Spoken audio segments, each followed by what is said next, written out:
Everybody, welcome to another video. Today is the 27th of January, and today I will be doing a quick update about the situation in VUHLEDAR.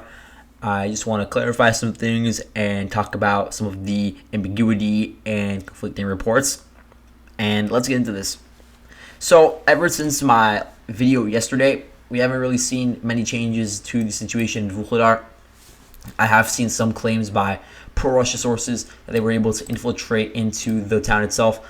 I don't believe this because we probably would have seen some footage of this by now if this was actually the case. I've seen some maps say that the Russians were able to take over the water tanks, which are located over here, going over the perimeter, and that they were able to sort of reach these parking lots, gas stations, all that. That's not true. At the very most, they have consolidated control over these eastern cottages, or in Russian they call them dachas. Over here you could see, so that's really the most generous view that you could give the Russians and the DPR forces. But I've also seen on the Ukrainian side, because I've been looking at some of their reports, they're claiming now that they were able to retake these eastern dachas. Now, I can't confirm the validity of this because there's zero footage from the dachas in the first place, but given the fact that the Ukrainians are saying that they were able to retake it, that implies that over the past 2 days, the Russians have, at the very least, been able to take it and then force withdraw, which does mean that they had some initial success in their offensive operations. Now, whether or not the Ukrainian reports are true, I don't know. But either way, we know for a fact that the Russians were able to reach this area at a certain point.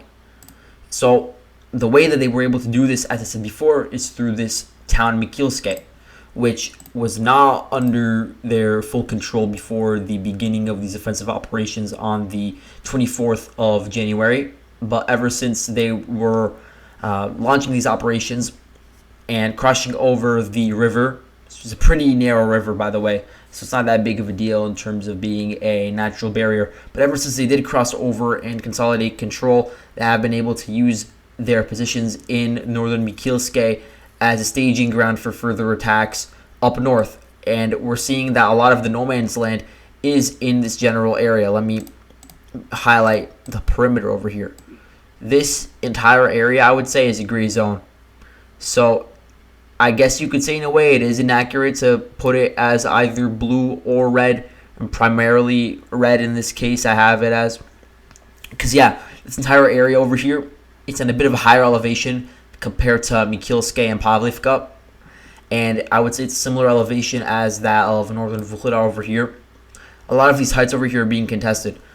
It's just bush lines, and then like around over here you have some gardens. There is some footage from this area, so that makes me believe that most of the fighting is actually going on over here. The Russians don't want to attack head on onto VUHLEDAR itself because of the aforementioned reasons that I mentioned in other videos about how fortified the city is, because of the high ground, because of the fact that there are these high-rise apartments.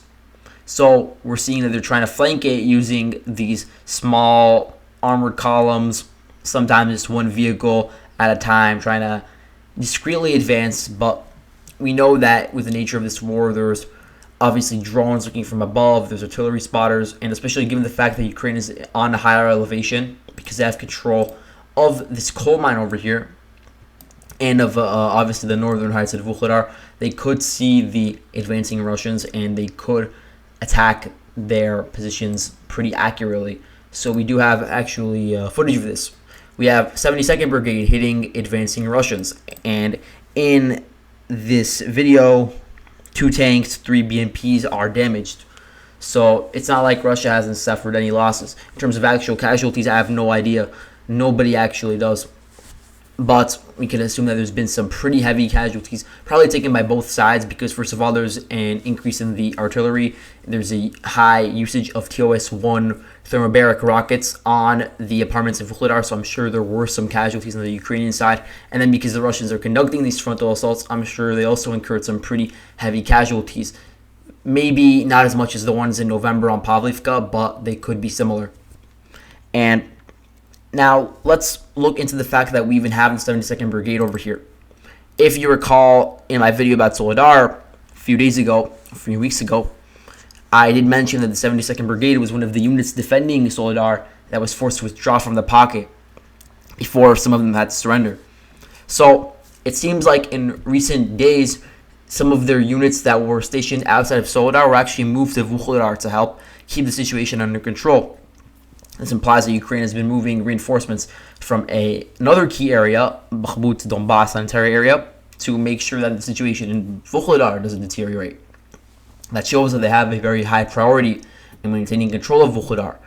And this is evidenced by the fact that they haven't given up control of it despite numerous waves of Russian assaults, first in November and now in January. And so 72nd Brigade, one of the best units in Ukraine, I could say. They have some very good artillery units, and they were very effective in fighting back against the Russian advances in Soledar. And so sending them to VUHLEDAR, I guess that makes sense, and we already see that they're releasing footage of them hitting Russians that are advancing. Another video, this time released by the Russians, is of them hitting Ukrainian positions. This is interesting because I had these dairy farms and grain production facilities. They were, at least under my assessment, under Russian control. But based on these videos showing that the Russians were shelling them, it appears that the Ukrainians were able to get a foothold over here. So a lot of these warehouses, they are partially destroyed, or like the roof got damaged. And you can see how a lot of this area has been turned into trenches. I would assume that the dividing line between the Russians and Ukrainians in this area is the Kashlahat River.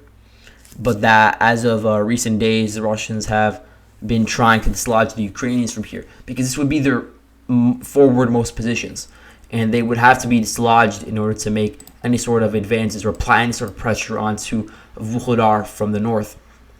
If it's true that the Russians are in control of these gardens over here, then they should be able to use it to flank the Ukrainian positions and the gardens and force them out. If that happens, then you still obviously have the Ukrainian positions in these trenches over here that will have to be dealt with. These are very fortified areas, and I highly doubt that the Russians could just assault it head on, going through open fields. They will be decimated by the 72nd Brigade's artillery.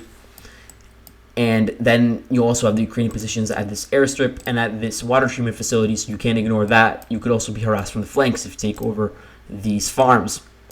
So in terms of VUHLEDAR itself, I've seen drone footage released by the 72nd Brigade, and the general takeaway is that even though it's been shelled very heavily and that there has been some damage to balconies, certain pieces of apartment buildings have fallen off or have been decimated, but you can see for the most part these apartment buildings are still standing, and so you could have plenty of Ukrainians being stationed within these buildings, within these apartments, and despite numerous artillery barrages from like MLRS fire or from the TOS-1s, they're still standing strong in there. And don't forget that in every single one of these apartment buildings, there is a bomb shelter in the basement.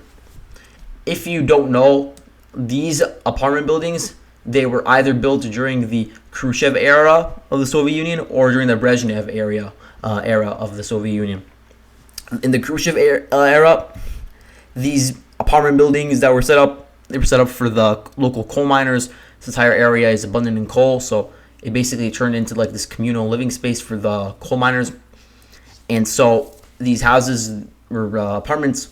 They were 5-story apartments, and they were made up of pre-constructed concrete slabs that were very quickly put together. They are very large in quantity, and they're very difficult to take down, so they're just a very solid material.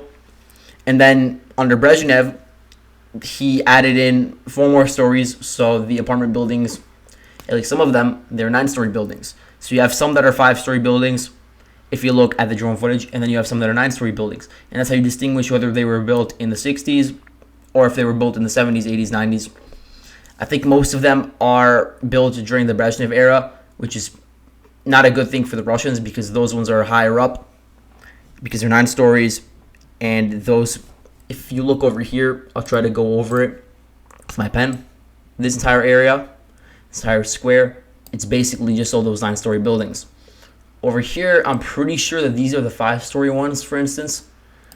But again, you can see how this is located in a higher elevation area. It's a very good position for Ukraine to overlook the Russian positions and fire on them with mortars, with snipers, with Javelin anti-tank missiles, really with anything that they want. And it is very difficult for the Russians to advance in that area for that reason. The last thing to mention is that although the Ukrainians sent in reinforcements, we're also hearing that the Russians are sending in reinforcements to this area. So the units that are being involved and that are being replenished are the 155th Marine Brigade. If you recall, they conducted numerous assaults on Pavlivka in November and were eventually successful, though they did suffer some pretty heavy casualties, we could say. You also have the 40th Naval Infantry Brigade, one of these other units that is assisting, and then you have some troop rotations going on. So sometimes the infantry units, the naval infantry units will assault, and then sometimes it will be the motorized infantry from the separate guards motor rifle brigade that is swapped in and conducts the frontal assaults. So here you have the 36th separate guards motor rifle brigade. And then you also have some DPR irregular units. I'm pretty sure the Kaskad brigade is over here. They are known for their drone footage, where they have these very cheap drones that are still pretty effective, sort of similar to the Ukrainian units that are conducting reconnaissance, and then they also conduct these sabotage operations with the drones. So Kaskad, they are pretty active in this region at the moment. The issue for VUHLEDAR is the fact that it's very difficult for it to be supplied. Look at the roads leading into VUHLEDAR. There's one from this town over here, and it is a pretty small road that could be fired upon by the Russians. Although I will say that they are on a lower elevation, so it might be more difficult. The Ukrainians could suppress their enemy fire. Either way, this road is pretty exposed, and it's not the best road. I don't think it's well kept. I don't know if it's even paved. And so, yeah, there is issues with resupply and transport of huge amounts of reinforcements. Then you have this road from Novoukrainka to Prashtivka that leads over here. You can't actually get to VUHLEDAR from there because the Russians have control of Pavlivka. Then there's this road from Marinka to VUHLEDAR. Can't work either because the Russians are in control of the cottages. Even if they weren't in control of the cottages, it would be so close to the front line that it wouldn't really work out. So what else is left? Well, you'd have to use all these open fields over here. Those aren't paved either. I guess they could work, but it would also be very exposed to Russian shelling as well.